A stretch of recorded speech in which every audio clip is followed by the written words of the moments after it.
یہ نہ سوچیں کہ بھئی اللہ کا مجھ پر کرم نہیں ہوگا، یہ سوچنا ہی سب سے بڑا کفر ہے۔ ہوگا، وہ اتنا بڑا بادشاہ ہے، اس کو زیب دیتا ہے یہ کہ بندہ گڑ گڑا کر کچھ مانگے اور وہ نہ دے، زیب دیتا ہے اس کو یہ۔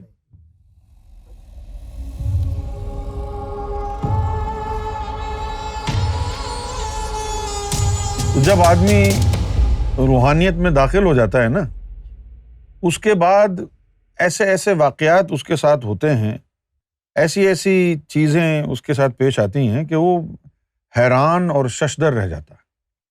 لیکن لوگوں کے ساتھ کیا ہوا یہ جان کے پھر آدمی روحانیت میں لگے اور انتظار کرتا رہے کہ میرے ساتھ اب یہ کب ہوگا، تو وہ ایک اس کے لیے جو ہے ایک سزا کے طور سزا ہے۔ تو اب آپ اپنے ذہن میں کوئی ایسی چیز نہ رکھیں کہ بھئی میرے ساتھ بھی یہ ہوگا، میرے ساتھ بھی وہ ہوگا۔ بالکل یہ ذکر کا چل جانا، اس کو غنیمت جانے کہ اللہ نے قبول کر لیا۔ اور پھر ہر انسان کے ساتھ جو اللہ کا معاملہ ہے وہ مختلف ہوتا ہے، ڈیفرنٹ ہوتا ہے۔ ایسا نہیں ہوتا ہے کہ بھئی کسی ایک آدمی کے ساتھ کوئی واقعہ ہوا ہے تو وہ پھر ہر آدمی کے ساتھ اسی طرح کا واقعہ ہوگا، بالکل ساری وہی کہانی دوسرے کے اوپر بھی چلے گی۔ جی ہر آدمی کے ساتھ جو ہے نا بالکل الگ۔ وہ اللہ تعالیٰ کا جو معاملہ ہے مختلف ہے۔ یہ ضروری نہیں ہے کہ بھئی اس کے ساتھ یہ ہوا ہے تو اس کے ساتھ بھی یہ ہو، اس کے ساتھ بھی یہ ہو، اس کے ساتھ بھی یہ ہو۔ اللہ تعالیٰ سے کچھ مانگنا ہے تو آپ اس کے اندر کوئی ٹائم لمٹ نہ رکھیں۔ جیسے آپ نے اللہ سے ذکر قلب کی دولت مانگنی ہے، مرشد کامل بھی ڈھونڈ لیا اور آپ کو ذکر محسوس نہیں ہو رہا، چل نہیں رہا، تو مایوس نہ ہوں۔ آپ اللہ کے بارے میں تو جانتے ہیں نا وہ کتنا غفور و رحیم ہے۔ آپ جو ہے بھکاری بن کر اس کی چوکھٹ پہ بیٹھے رہیں، ایک نہ ایک دن تو اس کی رحمت کو جوش آئے گا، کیونکہ قرآن مجید میں اللہ تعالیٰ نے فرمایا ہے لا تقنطوا من رحمت اللہ، اللہ تعالیٰ کی جو رحمت ہے اس سے مایوس نہ ہونا۔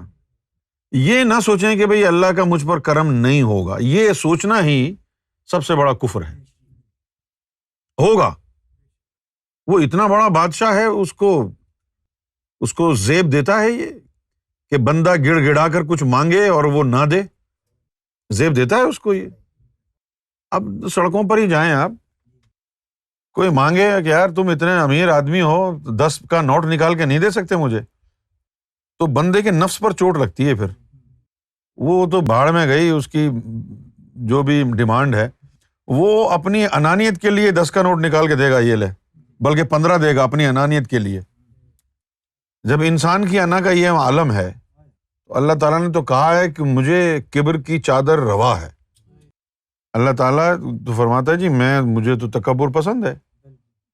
تو اللہ کا معاملہ کیا ہوگا جب آپ جو ہے دعا کے لیے ہاتھ اٹھائیں گے، اے اللہ تو نے اس کو دیا، تو نے اس کو دیا، تیرے خزانے میں کس کی کمی ہے، مجھے بھی دے دے، میں تو نہیں جاؤں گا، وہ دے دے گا۔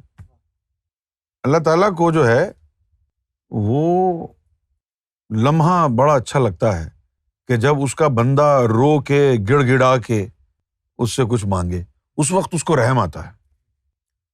تو اللہ کی رحمت سے مایوس نہیں ہونا ہے۔ یہ میں آپ کو راز کی بات بتا رہا ہوں۔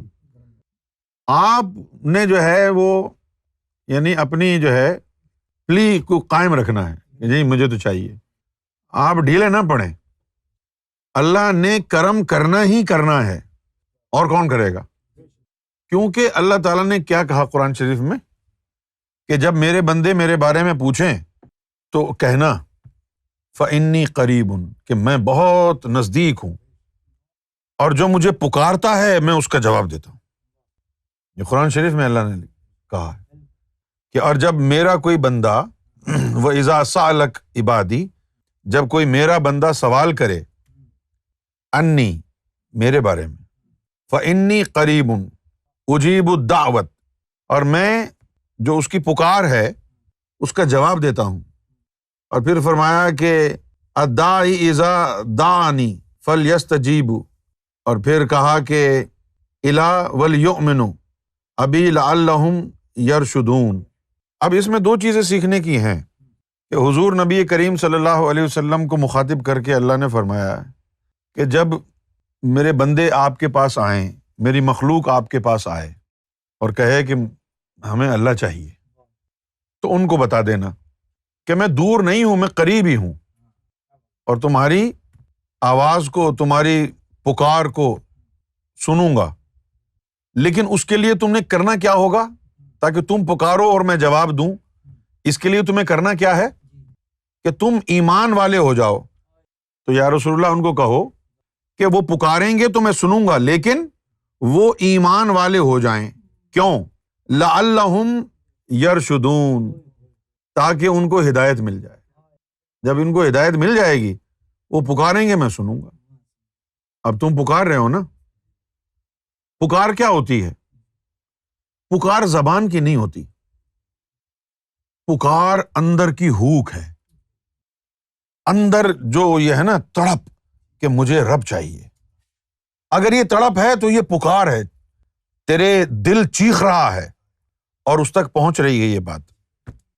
اللہ کو پسند ہے کہ کوئی اس کے ناز اٹھائے، اللہ کو پسند ہے کہ کوئی اس پر تکیہ کر کے بیٹھ جائے کہ جی میرے رب نے مجھ پر کرم کرنا ہی کرنا ہے، کون کرے گا؟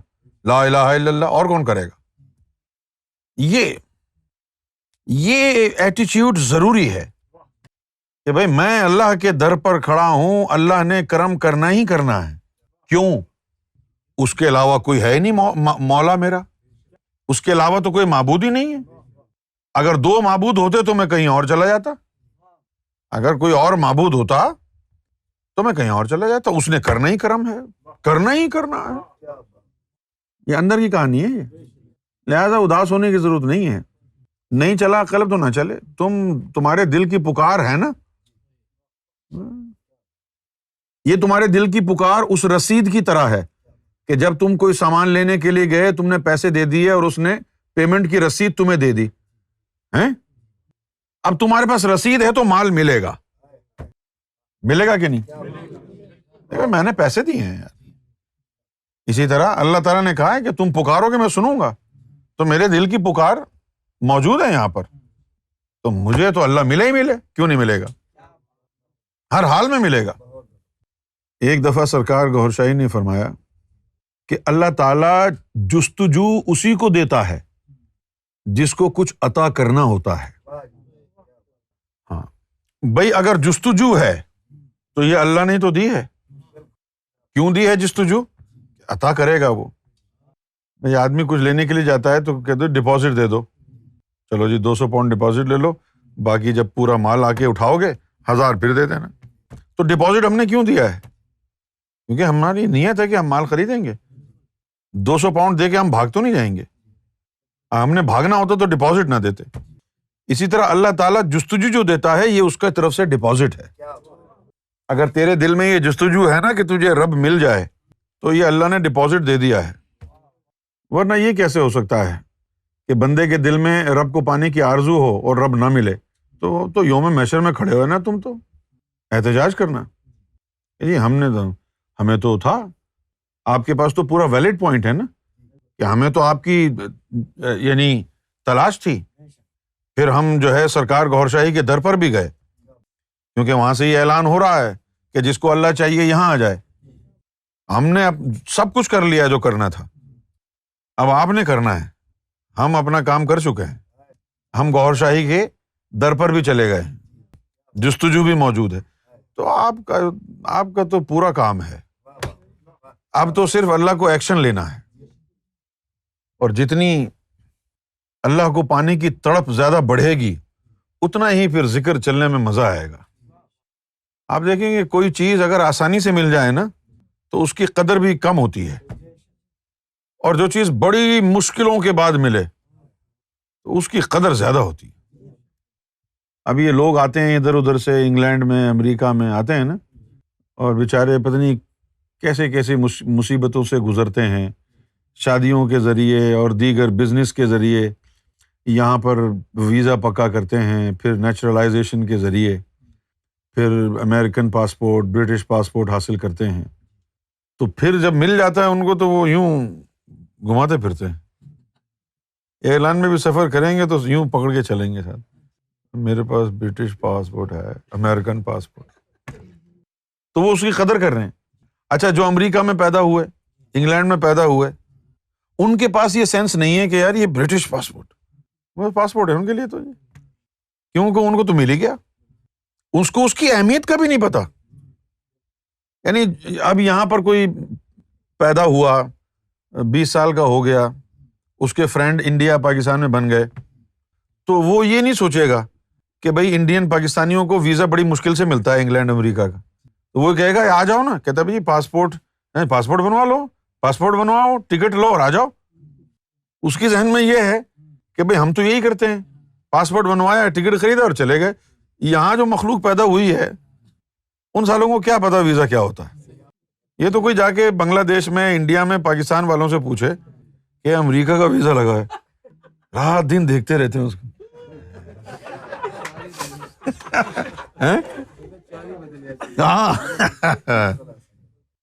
تو یہ جن لوگوں کو بڑی مشکل سے جو ہے نا کوئی چیز ملتی ہے نا، تو وہ ان کا بیہیویئر نارمل نہیں رہتا اس بارے میں، پھر وہ بڑے ایب نارمل جو ہے نا وہ ہو جاتے ہیں اس خاص اس چیز کے بارے میں۔ جتنی آپ نے محنت کی، قربانیاں دی ہیں کسی چیز کو حاصل کرنے کے لیے، اس چیز کی قدر اتنی ہی زیادہ ہوگی۔ اور مرشد، آپ یقین کریں، رب نو تے منانا مشکل نہیں، دو نفل پڑھو رب من جاندہ۔ رب کو منانا مشکل کام نہیں ہے۔ کیوں نہیں ہے؟ چلے جاؤ سرکار گوھر شاہی کے در پہ، 2 سیکنڈ کے اندر کہیں گے اللہ اللہ اللہ، ذکر جاری ہو جائے گا، رب مان گیا نا۔ بہت آسان کام ہے۔ گوھر شاہی کو منانا آسان نہیں ہے۔ ارے بھائی، اللہ سے تو جوڑ دیا سرکار گوھر شاہی نے، اب کوئی ایسا ایجنٹ بھی تو ملے ہمیں جو اسی طرح سرکار سے بھی جوڑے۔ نہیں، ایسا بھی تو کوئی ایجنٹ ہو، ایسا تو کوئی ہے ہی نہیں۔ اب سرکار کو پھر راضی کرنا، سرکار کو پانا، تو پھر ایک یہی ہے، آسمان سے تارا توڑ کے لانے والی بات ہے۔ نہ جانے کیسی کیسی مصیبتوں سے، کیسی کیسی آفتوں سے، زندگی کے کیسے کیسے مراحل سے آدمی گزر کے آتا ہے۔ اور دیکھا یہ گیا ہے کہ جو گوھر شاہی سے پیار کرنے لگ گیا، جس کو گوھر شاہی سے پیار ہو گیا، آپ یقین کریں ساری دنیا خود بخود اس کی دشمن ہو جاتی ہے۔ سر ہتھیلی پہ رکھ لیا ہم نے، جب سے گوہر سے دوستی کی ہے۔ اب آپ دیکھیں گے صبح شام زندگی کا کوئی لمحہ چین، سکون، آرام سے نہیں گزر سکتا۔ پھر السکون حرام علی قلوب الاولیاء، یہ جو اس کے دوست ہیں ان کے دلوں کے اوپر سکون حرام ہے، حرام۔ تو جس کے لیے جتنی محنت ہوتی ہے، جتنی قربانی ہوتی ہے، اس کی قدر بھی اتنی ہی ہوتی ہے۔ تم بھی جو ہے بس یہ آس لے کے بیٹھ جاؤ، جی کہاں جاؤں میں، اور کیا اللہ کو یہ گوارا ہوگا کہ ایک آدمی ان کے دروازے پر پڑا ہوا رو رہا ہے مجھے اپنا بنا لو، مجھے اپنا بنا لو، اور وہ سنے ہی نہ؟ یہ تو اللہ کی انٹیگریٹی کے اوپر کوشچن ہے نا۔ تو تمہارا تو کیس بڑا اسٹرانگ ہے، جیوری تمہارے حق میں فیصلہ دے گی، ہاں نا۔ بس تم اپنی تمنا ہری رکھو۔ یہ جو جستجو ہے کہ اللہ مجھے مل جائے، اس جستجو میں کمی نہیں آنی چاہیے، بس یہی تمہارا ایک ویلڈ پوائنٹ ہے، کیس ہم جیتیں گے۔ اور پھر رب کو جب ہم ڈھونڈتے ہیں، کہاں ڈھونڈیں گے ہم؟ یہیں زمین پر بیٹھ کر ادھر ادھر کہاں جائیں گے؟ زمین پہ تھوڑی ہے رب۔ جو مرشد ہوتا ہے اسی کے اندر رب کو ڈھونڈنا ہے۔ مرشد میں ہی رب ہوتا ہے زمین پر۔ اوپر جائیں گے تو پھر اس کی رب کی اصل صورت دیکھیں گے نا، لیکن زمین پر تو رب کا کوئی اور دروازہ نہیں ہے، کوئی در نہیں ہے۔ مولانا روم نے کہا کہ چوں تو ذات پیر را کر دی قبول، چوں تو ذات پیر را کر دی قبول، ہم خدا ذاتش و آمد ہم رسول۔ کہ جب آپ نے کاملاً مرشد کو قبول کر لیا تو اللہ اور رسول اس کے اندر ہی آ گئے۔ الگ الگ کہیں چائے کو تو کیا کہیں گے؟ چائے کی پتی لاؤ، چینی لاؤ، دودھ لاؤ، اور اگر کہیں چائے لاؤ تو اس میں سب موجود ہے۔ الگ الگ کہیں گے تو اللہ، محمد رسول اللہ ہیں، اور ملا کے کہیں گے تو مرشد۔ یہی حقیقت ہے۔